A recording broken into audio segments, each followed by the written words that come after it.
All right, in this video, we're going to go ahead and continue forward. We're just going to do a brief review of determinants, mainly because we've done determinants in this course, and so I just want to quickly throw a little review in here for you, okay? So determinants only work if you have a square matrix. So I've written that there.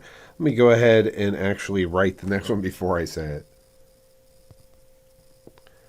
The notations are det of A means the determinant of A. Another notation looks like an absolute value. It's the magnitude of A. Or you could actually write A as its matrix form, so the magnitude of the matrix, and those dots would represent the elements of A. One thing that we should remember is that when somebody hands us a determinant, there's a invisible sign chart that's above it. So let's go ahead and make one up just really quickly. So there's a matrix right there. There's a hidden little sign chart, and the sign chart looks like this. It'll have it always starts with a plus in the upper left-hand corner, and then it alternates between minus and plus throughout. Okay, and that will only hold when you're looking at this specific matrix. And then when you determine is kind of a bad word here, but when you go to take the determinant, you first choose how you're going to expand the determinant. We say we're expanding the determinant or expanding it about the first row or the first column or the second row or the second column. So let's suppose for a moment, and by the way, I am going to go ahead and remove these bars here and replace them with absolute values because I'm taking the determinant. So I'm going to do this. All right. So let's suppose that we expand about the first row. If we do that, it'll be equal to a positive 2, a negative 6, and a positive 1. And each of those will be multiplied by the cofactor. Well, no, those are the cofactors, but by the minor determinants that are left over. So after you obliterate those rows and those columns. So for example, that positive 2, and we'll highlight that here, that positive 2, if you obliterate that row and that column, what you're left with is 2, negative 1, 7, negative 4. So let me write that down. 2, negative 1, whoops, 2, negative 1, 7, negative 4. Now if I go back through, trying not to erase, there we go. And unfortunately that is not going to erase very easily here. So it was a positive 2. Let me just write that back in really quickly. 2 with a positive. Right.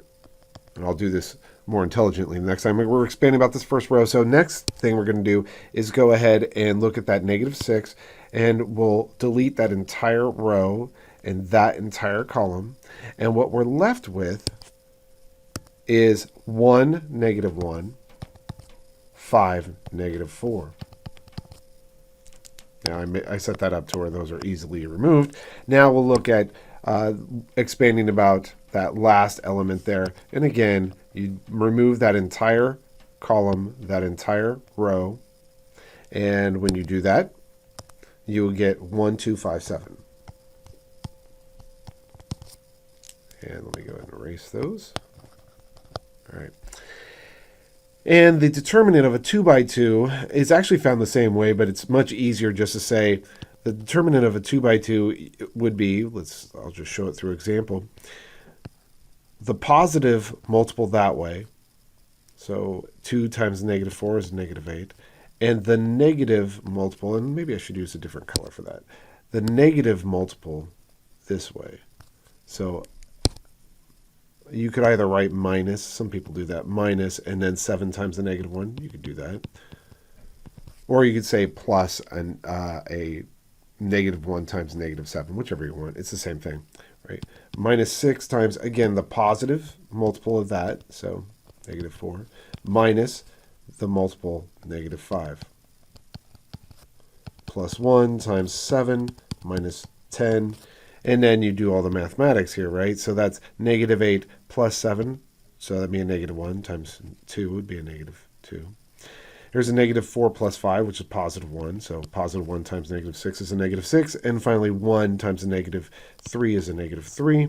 And what do we have? A negative 11. This answer would have been the same had we instead expanded about, let's say, the middle column. Let's suppose that we want to expand about this middle column right here. If you do that, you'll get, again, watch out for those signs. It's a -6, a +2, and a -7. And let's see, I'm going to go ahead now. Actually, I can keep that in there. That entire column is going to be deleted this entire time. So when I am working on the -6, I'll remove that corresponding row. And I'm left with the determinant of 1, -1, 5, and a -4. And I just reminded myself here, but a lot of people ask when they first deal with determinants, well, what about those plus and minus signs that we inserted there in red? Do I concern myself with those when I'm writing these minor determinants? And the answer is no. Those are only meant for the first expansion. Okay. So now I'm going to go ahead and focus in on the 2. So let's highlight that row so that we say we're going to get rid of that row. Okay. And so when you do that, you're left with, again, the determinant of 2, 1, 5, and a -4. Finally, that's 7. I'm going to remove that row, and so we're left with the determinant of 2, 1, and 1, and -1. It's sometimes advantageous if you don't have zeros. It's advantageous to expand about a column or a row that has the ugliest numbers, because those numbers would be on the outside and you don't have extra little determinants involving them. On the other hand, if you do have zeros, you always want to expand about columns or rows that contain zeros, because then you'd have a 0 here times a determinant. You don't have to calculate that determinant. So anyway, this is -6 times -4 plus 5, plus 2 times a -8 minus 5, and -7 times a -2 minus 1, barring any mistakes in my mathematics there. So -4 plus 5, that'll give me a +1 times a -6. You have a -13 times 2 is a -26. Well, that doesn't look good now, does it?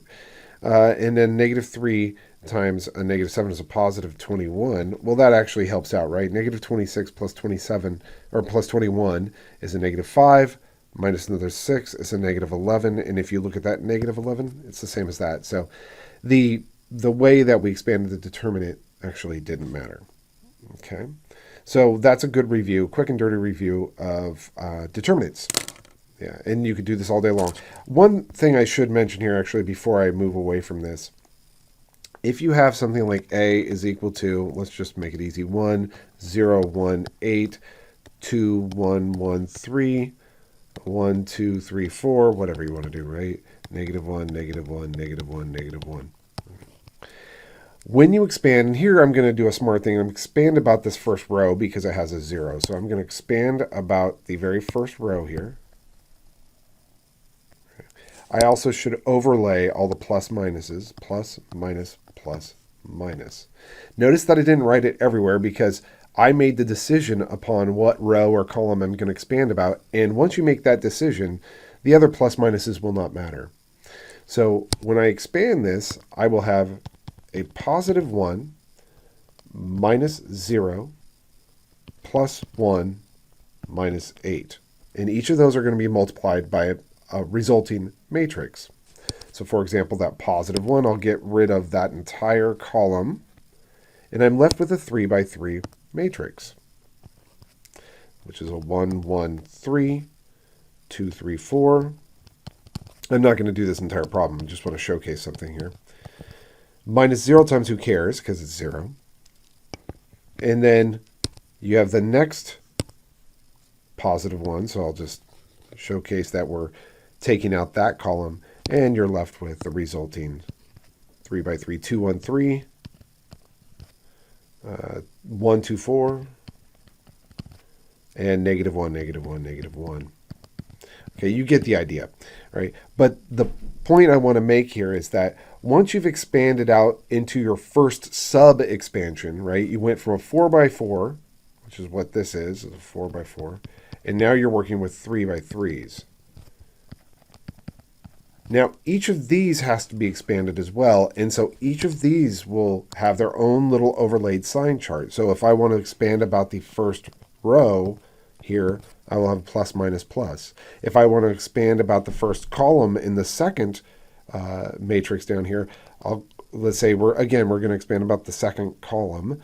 I'll say plus, minus, plus, minus. So I just create a path of plus minuses so that I could see, okay, I'm expanding about this column. I'm going to expand this one about this row. And you, again, go through determinants. So you can see that determinants of 5 by 5s and 6 by 6s would be somewhat challenging or lengthy. Not challenging, but lengthy.